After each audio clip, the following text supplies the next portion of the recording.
Nobody in Willow Creek knew the quiet black teen was under the protection of Ibrahim Traoré, Burkina Faso's fierce leader, whose elite team watched over those he cared about. On a sunny Saturday afternoon, with kids playing and neighbors chatting, the HOA president pointed at DeAndre Williams and yelled, "You're nothing but trouble." The crowd froze, eyes wide, as DeAndre stood on the sidewalk, his hands deep in his hoodie pockets. He didn't speak, didn't move. He just stared at the ground, his heart pounding, as the neighborhood's whispers grew louder.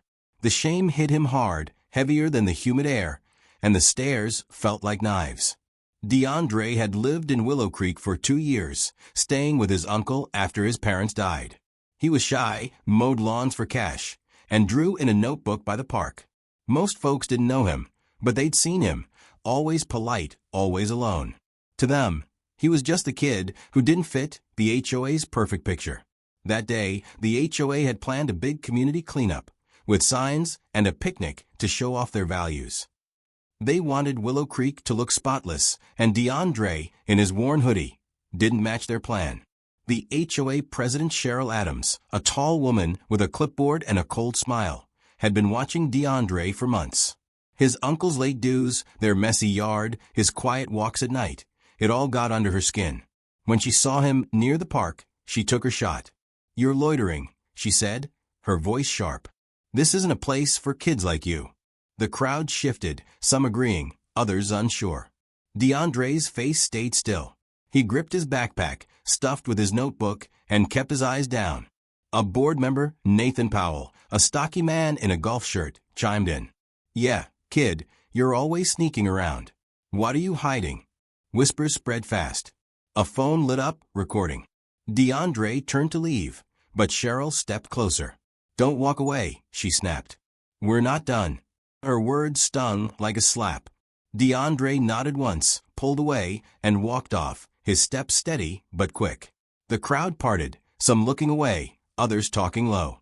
The video was online fast, titled "Willow Creek HOA Confronts Suspicious Teen."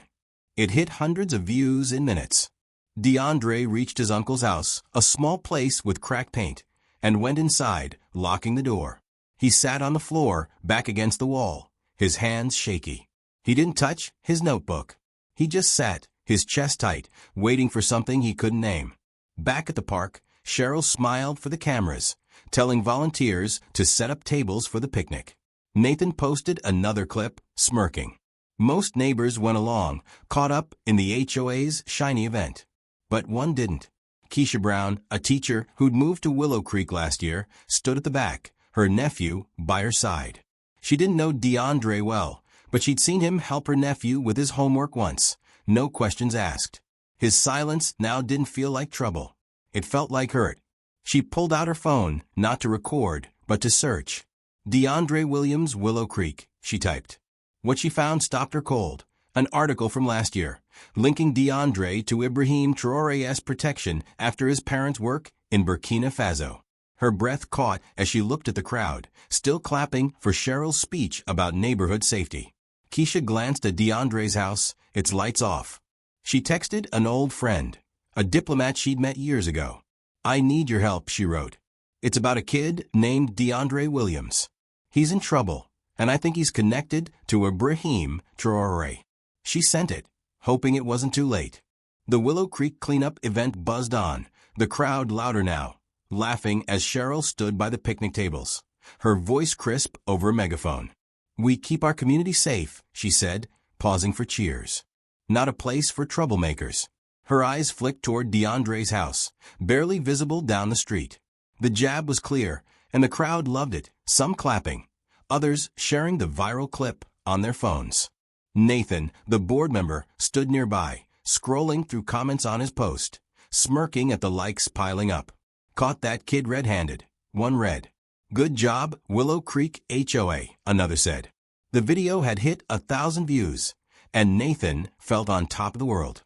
But the air felt heavier to Keisha, who stood at the crowd's edge, her nephew playing with a balloon. She kept glancing at her phone, waiting for a reply from her diplomat friend, Malik. Her search on DeAndre had pulled up more, a photo of a young teen at a diplomatic event in Burkina Faso, standing near Ibrahim Traoré himself, the caption mentioning Traoré's promise to protect the boy after his parents' death. Her stomach twisted. How did nobody know this? She looked at DeAndre's house again, its door still shut, and felt a chill. Something wasn't right. Back at the tables, Cheryl handed the megaphone to a local volunteer, who spoke about community pride. Nobody mentioned DeAndre, but the whispers kept going, neighbors trading looks. Always knew he was trouble, one said. Never talks to anyone, another added. The HOA had painted him as a threat, and the story stuck. Keisha's phone buzzed. A text from Alec. DeAndre Williams? He's under Traoré's protection. I'm contacting his team. Stay safe. Her heart raced. She typed back, hurry. They're shaming him bad. She didn't know why she cared so much, but DeAndre's quiet kindness with her nephew stuck with her. He hadn't asked for anything, just helped and left. Now he was alone in that house, carrying a weight nobody saw. Meanwhile, Nathan grabbed the megaphone, puffed up with pride. We protect this neighborhood, he said, voice booming. We don't let kids like that ruin it. The crowd clapped, but some hesitated, their smiles fading. An older man near Keisha muttered, this feels wrong. She nodded but stayed quiet, her eyes on DeAndre's house. Inside, DeAndre sat on the floor, his back against the wall, staring at his notebook. His hands shook, but he didn't draw. His mind was elsewhere, memories of his parents, their voices, and a promise made by a man in uniform, Ibrahim Traoré, who told him, you're never alone. The event hit a peak as Cheryl announced a group photo for community spirit. The crowd gathered, but the moment felt hollow to Keisha. She stepped closer to DeAndre's house, her nephew trailing behind. Auntie, why is DeAndre not here? He asked. She didn't answer, her throat tight. Then, a low rumble broke the quiet. Two black SUVs with tinted windows rolled into the park, tires crunching grass. The crowd didn't notice, too busy with their photo. Keisha turned, her pulse quickening. The SUV stopped and four men stepped out, tall and muscular, in black tactical gear, their faces hard as stone. They wore earpieces, their movements sharp, like soldiers. One, the leader, had a scar across his cheek, his eyes scanning the crowd. Keisha froze. Malik's text had reached Traoré's elite team. The leader's gaze locked on DeAndre's house, then shifted to the crowd. He didn't speak, but his presence silenced the park. Cheryl, mid-photo, faltered, her smile dropping. Nathan lowered his phone, confused. A few heads turned, whispers starting. Who are they? Someone asked. The leader didn't stop. He motioned to his team, who fanned out, one heading toward DeAndre's house, the others toward the crowd. Cheryl's voice shook. This is a private event, she called, but the leader ignored her. He stopped near Keisha, his voice low. Where's DeAndre? He asked. She pointed, her hand trembling. The team moved fast, their steps heavy with purpose, as the crowd held its breath, sensing something big was coming. The Willow Creek Park fell silent as the elite team moved, their black tactical gear cutting through the crowd like shadows. The leader with the scarred cheek strode toward DeAndre's house, his team fanning out, their eyes sharp. Cheryl, still clutching her clipboard, shouted, You can't just barge in here, but her voice cracked.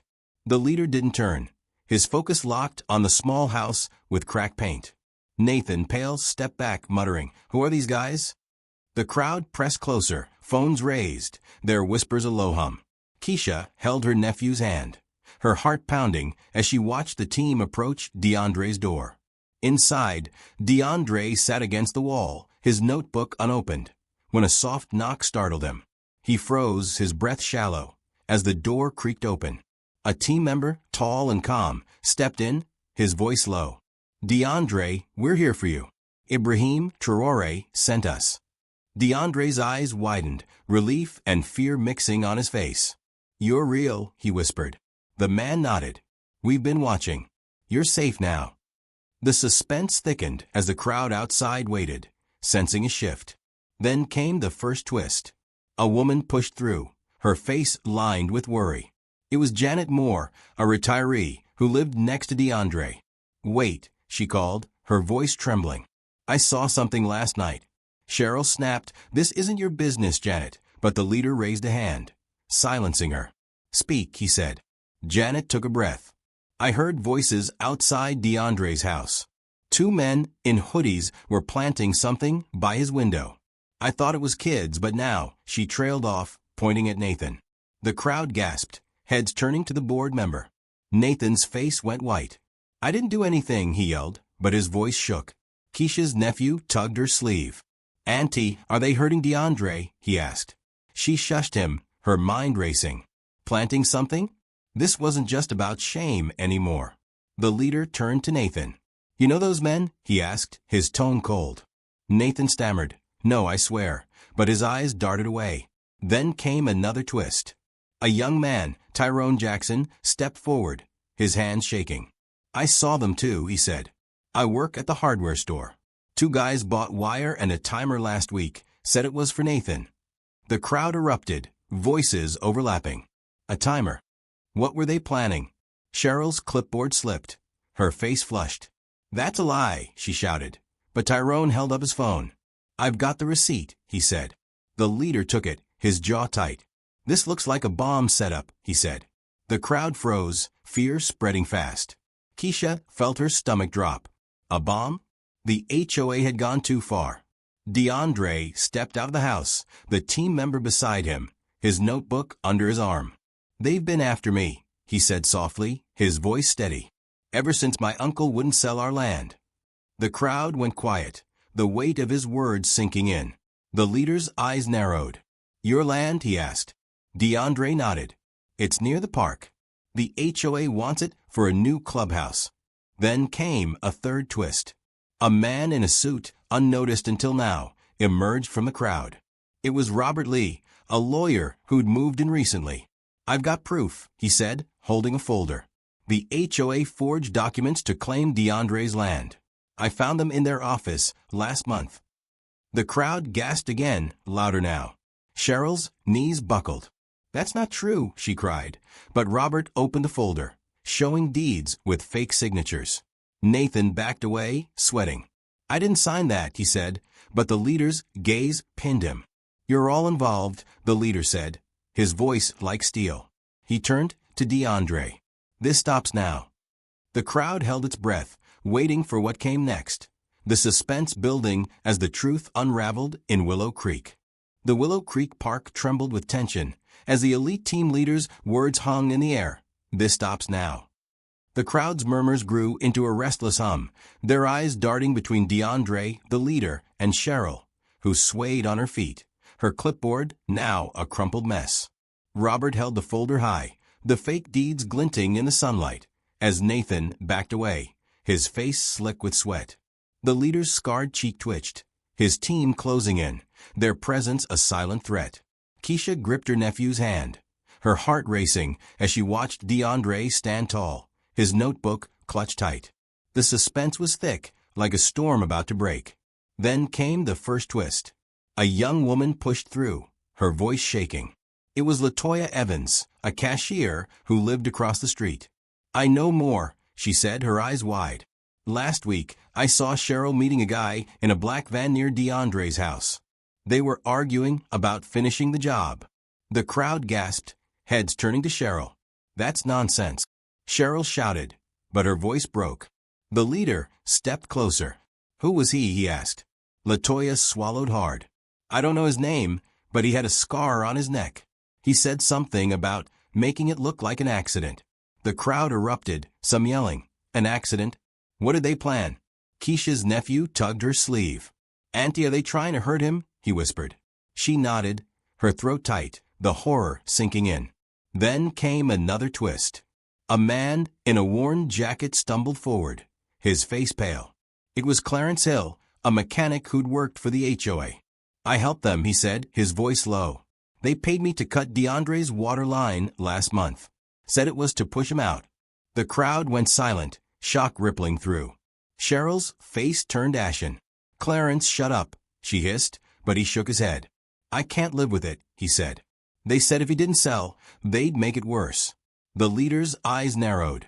Worse how? He asked. Clarence looked at the ground. They talked about a fire, he whispered. The crowd gasped again, louder now, some stepping back.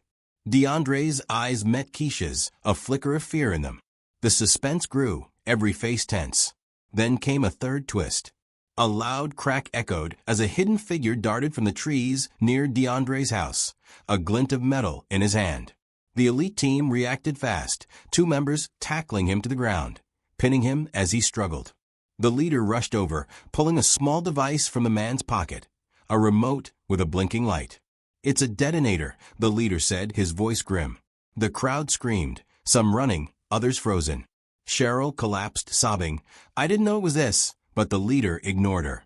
He turned to DeAndre. "This man was sent to finish you," he said. DeAndre nodded, his voice steady. "I heard them outside last night.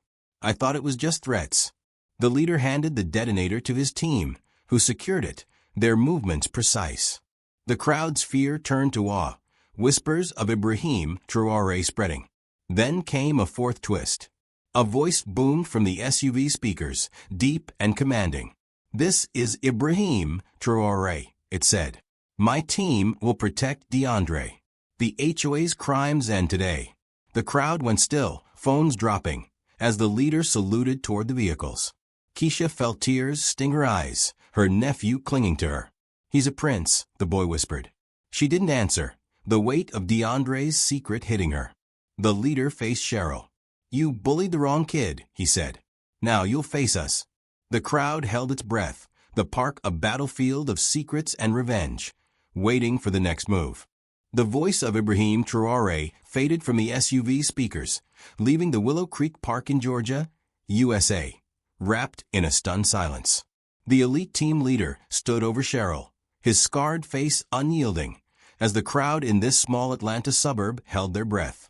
Cheryl sobbed on the ground, her clipboard shattered, muttering, "I didn't mean it."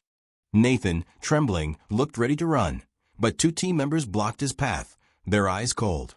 DeAndre stood near his house, his notebook pressed to his chest, his face a mix of relief and pain. Keisha felt her nephew's small hand in hers, his voice soft. "Auntie, is DeAndre okay now?" She nodded, but her heart ached, seeing the weight on the teen's shoulders. The crowd's anger simmered, their whispers raw with shame. Then came the first twist. An older woman, Ms. Evelyn Harris, a retired teacher who'd lived in Willow Creek for decades, stepped forward, her voice shaky but firm. "I taught DeAndre's mama," she said, her eyes wet. "She was a diplomat, a good woman. She'd be heartbroken to see this." The crowd murmured, some wiping tears, as Ms. Evelyn turned to Cheryl. "You shamed her son for nothing," she said. Cheryl looked away, her sobs louder. DeAndre's eyes met Ms. Evelyn's, and he nodded slightly, a quiet thank you. Keisha felt her own tears fall, the memory of DeAndre helping her nephew now heavier with meaning. Then came another twist.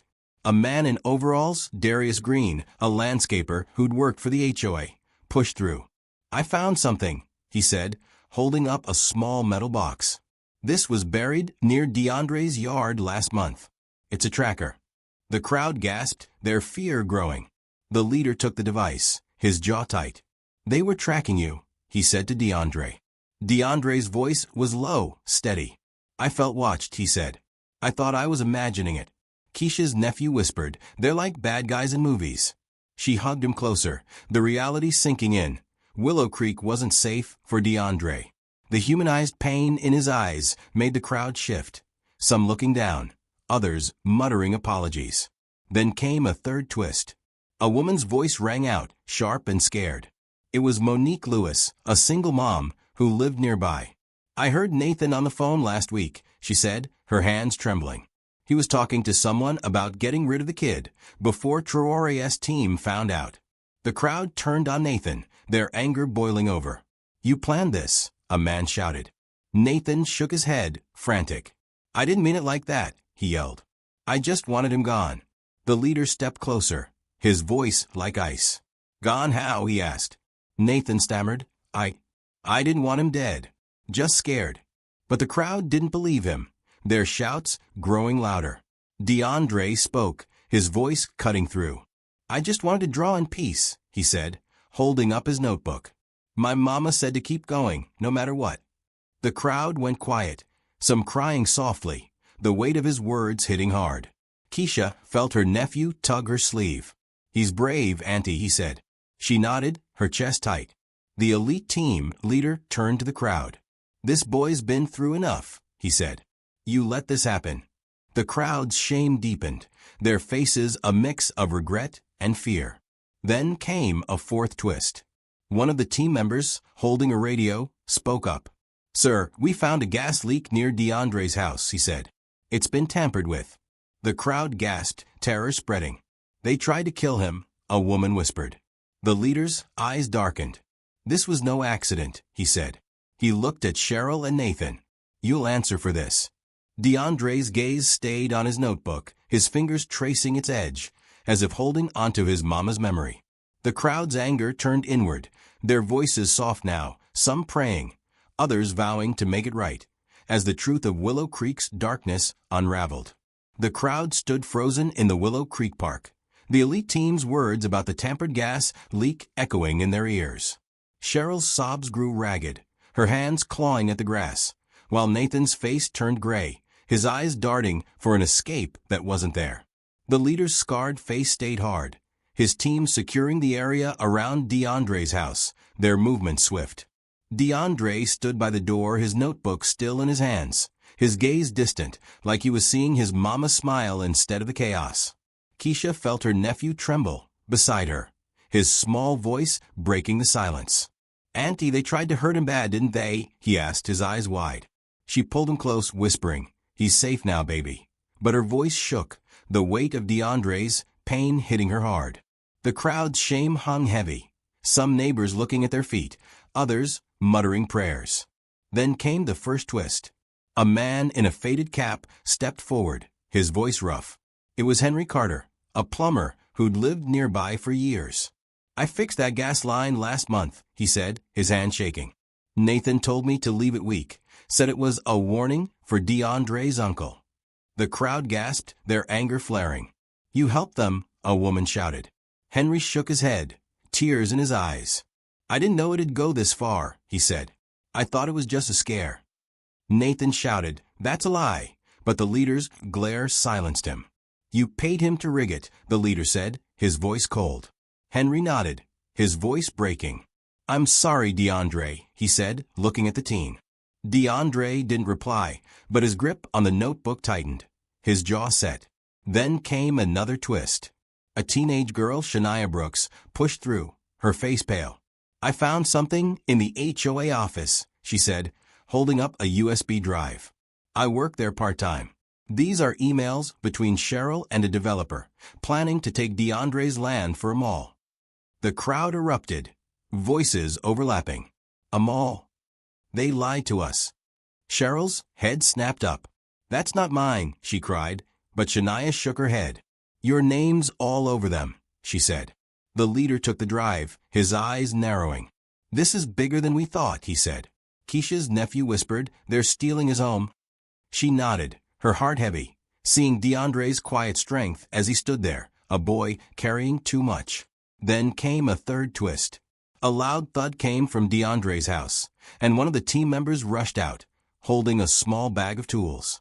We found this hidden in the basement, he said, showing wires and a timer. It's another bomb setup, set to go off tonight. The crowd screamed, some backing away, others crying. DeAndre's voice was soft but clear. I heard noises down there, he said. I thought it was rats. The leader's face darkened. They planned to kill you, he said. Cheryl collapsed again, wailing. I didn't know, but Nathan's silence spoke louder. The crowd's fear turned to rage, some shouting at Cheryl, others at Nathan. Keisha felt tears stream down her face, the horror of what DeAndre faced sinking in. Then came a fourth twist.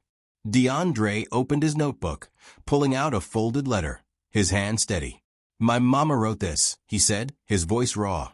She said, Never let them break you, DeAndre. You're stronger than they know. He looked at the crowd, his eyes fierce. I stayed quiet, but I won't anymore. The crowd went silent, some sobbing, others nodding, his words cutting deep. Keisha's nephew whispered, He's like a hero, Auntie. She hugged him, her voice choked. He is, baby. The leader turned to the crowd. This boy's been fighting alone, he said. You let the HOA bully him, but no more. He faced Cheryl and Nathan, his voice like steel. "You'll face justice for this." The crowd's shame turned to resolve, some stepping closer to DeAndre, offering quiet apologies. As the elite team prepared for the next step, the air thick with emotion and the promise of revenge. The Willow Creek Park hummed with a mix of fear and hope as the elite team leader faced Cheryl and Nathan, his voice steady with promise. "You'll face justice for this," he said, the crowd nodding, their faces a blend of shame and resolve. DeAndre stood by his house, his notebook open now, the letter from his mama tucked inside, his eyes bright with a quiet strength. Keisha held her nephew close, his small hand warm in hers, his voice soft. "Auntie, will they help DeAndre now?" he asked. She smiled, though her heart still ached. "Yes, baby, they will," she said, watching the teen who'd carried so much alone. The team moved with purpose, securing the bomb setup and the tracker, their presence a shield around DeAndre. Cheryl sobbed, her hands covering her face, while Nathan stared at the ground, his bravado gone. The crowd murmured apologies, some stepping closer to DeAndre, offering quiet words. Then came the first twist. A young boy, Jamal Reed, ran up, his face flushed. "I found this," he said, holding a small recorder. "I was playing near the HOA office and heard Cheryl talking yesterday. She said, if Traoré's team shows, we blame the developer." The crowd gasped, their anger flaring. Cheryl's head snapped up. "That's fake," she shouted, but Jamal pressed play, and her voice crackled through, clear as day. "We'll say it was the developer's idea," it said. The leader took the recorder, his eyes narrowing. "You plan to pin this on someone else?" he asked. Cheryl shook her head, frantic. "I had to," she cried. The crowd's trust shattered, their whispers sharp with betrayal. Then came another twist. A woman in a worn coat, Teresa Lopez, stepped forward, her voice trembling. "I work for the developer," she said.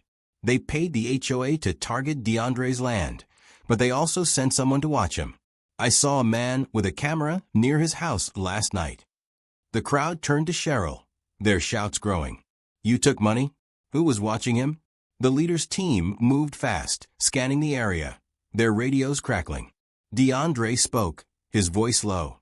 "I saw a light outside my window," he said. "I thought it was my imagination." Keisha's nephew hugged her tighter, whispering, "They're sneaky, Auntie." She nodded, her chest tight with worry. Then came a third twist. A loud siren wailed as a police car pulled up, lights flashing. An officer, Lieutenant Marcus Tate, stepped out, his face grim. "We got a tip about a bomb threat," he said, eyeing the elite team. "Who's in charge here?" The leader stepped forward. "We are," he said, showing a badge with Traoré's seal. "This boy's under our protection." Lieutenant Tate nodded, then turned to Cheryl. "We found a van parked near the park," he said. It had explosives and a map marked with DeAndre's house. The crowd screamed, some running, others staring in shock. Nathan dropped to his knees, muttering, "I didn't know it was loaded." The leader's voice cut through. "You knew enough," he said. Then came a fourth twist. DeAndre pulled another paper from his notebook, his hand steady. "This came yesterday," he said, showing a handwritten note. "It says, 'We know who you are, DeAndre. Leave or die.' It's signed with a symbol I recognize, my dad's old team." The crowd went silent, the weight of his words sinking in. Keisha felt tears fall, her nephew asking, "Who wrote that, Auntie?" She didn't answer, the mystery deepening. The leader took the note, his face darkening. "This changes things," he said.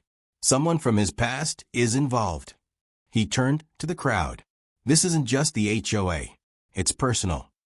DeAndre's eyes met Keisha's, a flicker of fear and hope in them, as the team prepared to dig deeper, the park a stage for secrets yet to unravel.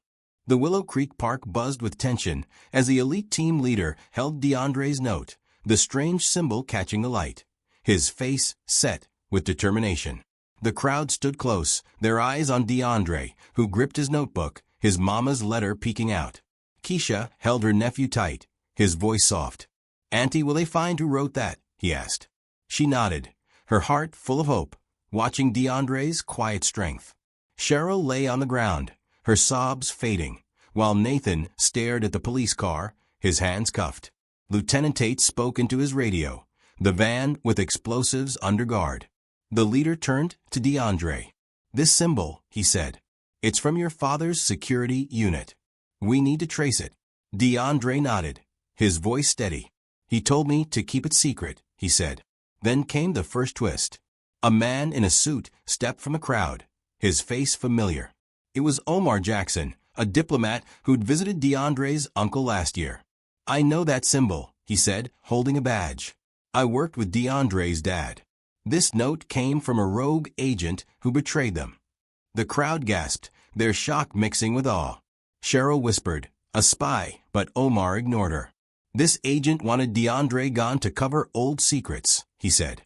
The leader's team moved fast, radios buzzing, as Omar handed over a file.